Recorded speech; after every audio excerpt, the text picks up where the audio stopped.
আজকে তোমাদেরকে দেখাবো কিভাবে লুডুস রান্না করে জামাইকে খুশি করতে হয়। সন্ধ্যা হইলেই কিছু না কিছু খাইতে ইচ্ছা করে, তো ভাবলাম আজকে লুডুসই রান্না করি। আর ভাবলাম রান্নাটা তোমাদের সাথেও শেয়ার করি। তো তোমরা দেখতেই পাচ্ছ, চুলাতে আমি গরম পানি বসিয়ে দিয়েছি।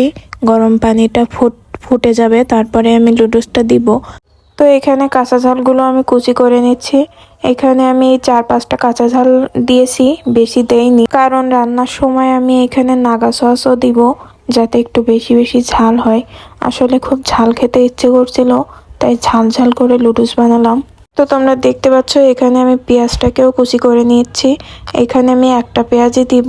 2টা লুডুসের প্যাকেটের জন্য আমি একটা পেঁয়াজ আর 4-5টা কাঁচা ঝালই দিচ্ছি। ঝাল পেঁয়াজ কাটাকাটি করা আমার একদমই পছন্দ না, কিন্তু তবুও করতে হয়, খাওয়ার জন্য তো করাই লাগবে। তো এখানে লুডুসের প্যাকেটগুলো আমি ছিঁড়ে পানিতে সিদ্ধ করতে দিয়ে দেব।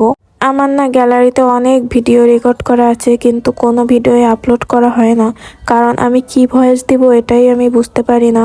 তো ভাবলাম আজকে তোমাদের সাথে একটা ভয়েস ভিডিও শেয়ার করি, কিন্তু আমি যে কি ভয়েস দিচ্ছি আমি নিজেই জানি না। আর আমার ভয়েস আমার কাছে একদমই ভালো লাগে না, এই জন্য আমি ভয়েস দিই না। তো তোমাদের কাছে আমার ভয়েস কেমন লেগেছে আমাকে জানাবে।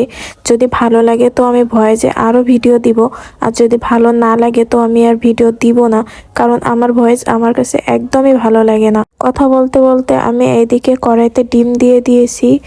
ডিম আমি একটাই দিব, বেশি দিব না।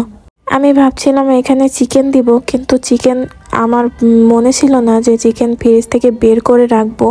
তো এখানে শুধু ডিমটাই দেওয়া হলো, আর এইখানে আমি পেঁয়াজ আর মরিচ কুচিগুলো দিয়ে দিলাম। এগুলো আমি এখন একটু ভেজে নিব। আমার না ভিডিও করতে অনেক ভালো লাগে, আমি অনেক ভিডিও করি, কিন্তু আমি আপলোড করতে পারি না।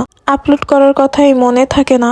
মাঝে মাঝে রিয়েল লাইফে এত ব্যস্ত থাকি যে সোশ্যাল মিডিয়াতে আমি টাইমই দিতে পারি না, এই জন্য টাইম টু টাইম পোস্ট করতে পারি না। তো এখন থেকে ভাবছি আমি রেগুলার তোমাদের সাথে একটা করে রান্নার রেসিপি শেয়ার করব। আমি অনেক রান্না বান্না করি, কিন্তু আপলোড করা হয় না। তো এখন থেকে ভাবছি একটা করে রান্নার রেসিপি শেয়ার করব।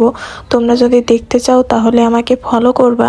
এখানে আমি নুডলসের মশলাগুলো দিয়ে দিয়েছি, আর এখানে আমি সয়া সস, টমেটো সস আর নাগা সস দিচ্ছি।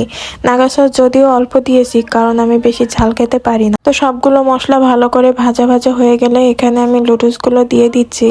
নুডলসগুলো আমি সিদ্ধ করে পানি ঝরাতে রেখে দিয়েছিলাম একটা ছাঁকনিতে, তো এখানে দিয়ে দিলাম। তারপরে আমি নুডলসটা ভালো করে মশলার সাথে মিশিয়ে নিব। এখানে আমি ইচ্ছে করে বেশি ভাজা ভাজা করছিলাম, কারণ আমার একটু পোড়া পোড়া নুডলস ভালো লাগে, তো আমি ইচ্ছা করে চুলার উপর রেখে দিয়েছিলাম। এখন আমার রান্নাটা কমপ্লিট, এখন আমি প্লেটে উঠিয়ে নেব।